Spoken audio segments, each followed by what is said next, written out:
Halo teman-teman semua, selamat datang di channel Kimia First. Pada video kali ini, kita akan melanjutkan pembahasan di video sebelumnya mengenai soal-soal olimpiade untuk bidang kimia di tingkat kabupaten kota pada tahun 2017. Di video kali ini, kita akan fokus membahas soal esai dari nomor 1 sampai dengan nomor 2. Baiklah, tanpa berlama-lama lagi langsung saja kita mulai pembahasannya dari soal nomor 1. Nitrogen dan silikon membentuk dua senyawa biner dengan komposisi berikut. Untuk pertanyaan pertama, hitunglah massa silikon yang bergabung dengan 1 gram nitrogen dalam kedua kasus itu. Buktikan bahwa senyawa ini memenuhi hukum kelipatan perbandingan. Lalu jika senyawa kedua mempunyai rumus Si3N4, maka tentukan rumus senyawa pertama. Soal ini merupakan aplikasi dari salah satu hukum dasar kimia, yaitu hukum Dalton yang dipelajari pada bab stoikiometri. Bagi yang mau coba menjawab soal ini, silahkan di-pause terlebih dahulu videonya, lalu lanjutkan lagi setelah selesai menjawab. Baik, jika sudah, mari kita bahas bersama-sama. Untuk pertanyaan A bisa dijawab dengan cara menentukan perbandingan komposisi antara silikon dengan nitrogen pada senyawa pertama. Komposisi silikon pada senyawa 1 yaitu 66,72%, sedangkan komposisi nitrogennya sebanyak 33,28%, sehingga menghasilkan perbandingan 2,005.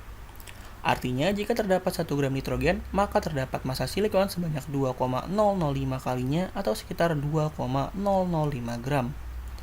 Cara ini digunakan juga untuk menentukan massa silikon pada senyawa kedua, di mana perbandingan komposisi silikon dan nitrogen pada senyawa 2 yaitu 60,06% dibagi dengan 39,94% atau sekitar 1,504.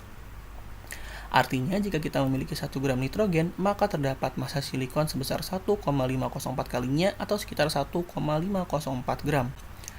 Dengan demikian, jawaban pertanyaan A yaitu terdapat 2,005 gram silikon pada senyawa 1 dan 1,504 gram silikon pada senyawa kedua. Lalu kita ke pertanyaan yang B, yaitu membuktikan apakah percobaan tersebut mengikuti hukum kelipatan perbandingan atau tidak. Menurut hukum kelipatan perbandingan, jika dua unsur membentuk lebih dari satu senyawa, maka ketika massa salah satu unsur dibuat tetap, massa unsur lainnya memiliki perbandingan sederhana. Dari jawaban pertanyaan A, jika massa nitrogen dibuat 1 gram, senyawa 1 dan 2 memiliki perbandingan massa Si sebesar 2,005 banding 1,504 atau bisa disederhanakan menjadi 4 banding 3. Karena menghasilkan perbandingan bilangan bulat dan sederhana, maka percobaan ini memenuhi hukum kelipatan perbandingan. Lalu kita ke pertanyaan yang C, yaitu menentukan rumus molekul senyawa pertama jika senyawa kedua memiliki rumus molekul Si3N4. Dalam perbandingan sebelumnya, ketika massa nitrogen dibuat 1 gram atau dibuat sama, maka massa Si senyawa 1 4/3 kali lebih banyak dibandingkan senyawa 2, atau bisa dikatakan juga mol Si senyawa 1 4/3 kali lebih banyak dibandingkan senyawa 2. Pada soal, senyawa 2 memiliki rumus molekul Si3N4. Maka ketika jumlah N-nya kita buat sama yaitu berjumlah 4, maka jumlah Si pada senyawa 1 menjadi 4/3 kali jumlah Si senyawa 2, yaitu 4/3 dikali 3 dan mendapatkan Si sebanyak 4. Dengan demikian, rumus molekul senyawa 1 yaitu Si4N4 atau bisa disederhanakan menjadi Sin. Dengan demikian, kita telah menjawab 3 pertanyaan dari soal nomor 1. Selanjutnya soal nomor 2. Reaksi padatan garam natrium klorida dan asam sulfat pekat menghasilkan gas A.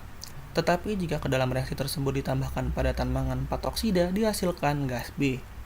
Gas A dan gas B mengandung unsur halogen dengan tingkat oksidasi yang berbeda. Tingkat oksidasi unsur halogen pada gas A lebih rendah dari tingkat oksidasi unsur halogen pada gas B. Gas A dapat larut dalam air dan larutannya dapat bereaksi dengan larutan perak nitrat menghasilkan endapan putih. Gas B dapat bereaksi dengan larutan kalium iodida yang dicampur dengan pelarut organik menghasilkan warna ungu. Gas A dan gas B dapat dianggap sebagai gas ideal. Untuk pertanyaan pertama, tuliskan persamaan reaksi setara untuk pembentukan gas A dan tentukan rumus kimia gas A. Tentukan senyawa yang berperan sebagai reaksi pembatas pada reaksi tersebut. Tuliskan persamaan reaksi setara untuk pembentukan gas B dan tentukan rumus kimia gas B. Jelaskan peran mangan 4 oksida pada reaksi tersebut. Tuliskan persamaan reaksi gas A dengan larutan perak nitrat. Tuliskan persamaan reaksi gas B dengan larutan kalium iodida. Lalu hitung berapa gram garam natrium klorida minimum yang diperlukan untuk menghasilkan 500 liter gas A pada 0,9 atm dan 33 derajat Celcius.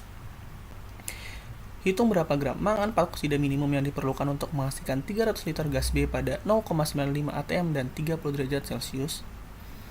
Jika 5 mol gas A dan 10 mol gas B dimasukkan dalam suatu tangki dengan volume 25 liter pada suhu 27 derajat Celcius, hitung berapa tekanan total campuran gas tersebut.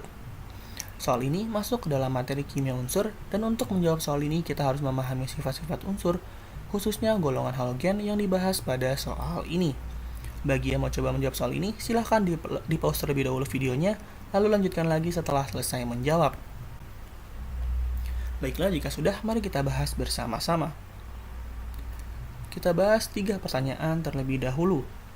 Untuk pertanyaan A, natrium klorida ketika direaksikan dengan asam sulfat akan menghasilkan gas asam klorida dan garam natrium sulfat sesuai persamaan reaksi berikut, di mana garam NaCl padat bereaksi dengan asam sulfat menjadi garam natrium sulfat larut dan gas asam klorida. Gas A yang dimaksud adalah senyawa asam klorida karena dalam reaksi tersebut hanya HCl yang berada dalam fasa gas dan mengandung halogen. Dengan demikian, gas A yang ditanyakan adalah senyawa asam klorida. Lalu kita ke pertanyaan yang B. Dalam reaksi antara senyawa dalam fasa padat yang dalam hal ini adalah NaCl dengan senyawa dalam fasa aquos yaitu H2SO4, biasanya yang habis terlebih dahulu adalah senyawa dalam fasa padat, di mana larutan H2SO4 biasanya berperan sebagai senyawa yang sudah diketahui konsentrasinya sehingga pasti dibuat berlebih. Dengan demikian, senyawa yang bertindak sebagai reaksi pembatas atau reaksi yang habis terlebih dahulu yaitu senyawa NaCl. Kemudian kita ke pertanyaan yang C. Pada soal diketahui tingkat oksidasi atom klor gas B lebih tinggi daripada gas A, yang artinya bilangan oksidasi klor pada gas B minimal memiliki nilai 0 ke atas karena dalam gas HCl, klor memiliki biloxmin 1 dan gas B dapat bereaksi dengan kalium iodida, maka gas yang dimaksud kemungkinan besar adalah gas Cl2, karena gas Cl2 akan membentuk reaksi redoks dengan kalium iodida. Hal ini dikarenakan halogen bilox 0 yang letaknya di atas dalam tabel periodik dapat mengoksidasi larutan halogen yang letaknya berada di bawah dalam tabel periodik. Sehingga persamaan reaksi untuk pembentukan gas B adalah NaCl ditambah H2SO4 ditambah MnO2 akan menghasilkan Na2SO4, MnCl2, H2O dan juga Cl2. MnCl2 didapat karena halogen dalam reaksi tersebut mengalami reaksi oksidasi, sehingga Mn bertindak sebagai oksidator. Dan karena awalnya Mn memiliki bilox plus 4 akan turun menjadi plus 2. Lalu karena reaksinya belum setara, bisa disetarakan sebagai berikut, di mana 4 NaCl ditambah 2 H2SO4 ditambah MnO2 menjadi 2 Na2SO4 ditambah MnCl2 ditambah 2 H2O dan juga Cl2. Lalu kita ke pertanyaan selanjutnya, yaitu pertanyaan yang D.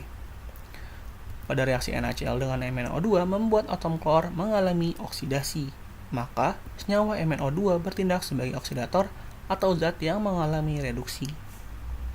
Kemudian kita ke pertanyaan selanjutnya, yaitu pertanyaan E yang merupakan reaksi umum antara ion klor dengan AgNO3 menghasilkan endapan AgCl yang tidak larut dalam air dan berwarna putih. Lalu untuk pertanyaan F, yaitu reaksi antara gas B dengan ion imin dari Ki menghasilkan gas I2 dengan warna khas yaitu warna ungu seperti penjelasan pada soal. Untuk pertanyaan G, yaitu berapa massa NaCl minimum yang dibutuhkan untuk menghasilkan gas A dalam keadaan tertentu. Pertama-tama, kita tentukan terlebih dahulu keadaannya, yaitu dalam volume 500 liter, tekanan 0,9 atm, suhu dalam Kelvin sebesar 306 Kelvin, dan nilai R dari tetapan persamaan gas ideal. Lalu kita tentukan terlebih dahulu mol gas A yang ingin dihasilkan dalam keadaan tersebut, menggunakan persamaan gas ideal. Untuk mencari mol gas A, rumusnya yaitu dikonversi menjadi PV ke RT, lalu setelah dimasukkan angkanya, didapatkan mol gas A sebesar 17,93 mol. Lalu kita tuliskan persamaan pembentukan gas A dan didapatkan koefisien NaCl dengan HCl sama-sama berjumlah 2, sehingga menghasilkan nilai mol yang sama, yaitu 17,93 mol. Lalu kita konversikan nilai mol NaCl menjadi massa NaCl. Untuk mengkonversi mol ke massa, kita harus mengetahui MR NaCl yaitu sebesar 58,5. Kemudian ditentukan massanya dengan cara mengalihkan mol dengan MR dan didapatkan massa NaCl yang dibutuhkan sebesar 1048,91 gram. Lalu kita ke pertanyaan selanjutnya, yaitu menentukan massa mangan 4 oksida minimum yang dibutuhkan untuk menghasilkan gas B dalam kondisi tertentu. Caranya seperti tadi, kita tentukan terlebih dahulu kondisinya dan jangan lupa mengkonversikan satuan suhu dari Celsius ke Kelvin. Lalu kita masukkan nilai-nilai tersebut ke persamaan gas ideal dan didapatkan mol gas B sebesar 11,47 mol. Dari persamaan reaksi B didapatkan koefisien gas B yaitu Cl2 dengan MnO2 sama-sama memiliki koefisien 1 sehingga keduanya memiliki mol yang sama yaitu 11,47 mol. Lalu kita membutuhkan MrMnO2 yaitu 87 untuk mengonversikan mol menjadi massa. Sehingga didapatkan massa MnO2 minimum yang dibutuhkan sebesar 997,89 gram. Kemudian kita ke pertanyaan terakhir, yaitu berapa tekanan total campuran gas A dan gas B. Gas A memiliki jumlah mol sebesar 5 dan gas B berjumlah 10, sehingga keduanya memiliki tekanan total sebesar 15 mol. Lalu kedua gas tersebut berada dalam kondisi 25 liter dan suhu 300 Kelvin. Terakhir kita masukkan ke persamaan gas ideal, di mana mol yang digunakan adalah mol total. Setelah itu dimasukkan angka-angkanya dan didapatkan tekanan total campuran gas A dan B yaitu 14,76 atm. Mungkin sekian untuk video kali ini, semoga bermanfaat dan apabila ada hal yang ingin didiskusikan, bisa kita diskusikan bersama di kolom komentar. Jangan lupa juga untuk melihat video-video lainnya terkait pembahasan OSK Kimia. Sampai jumpa di video selanjutnya. Terima kasih.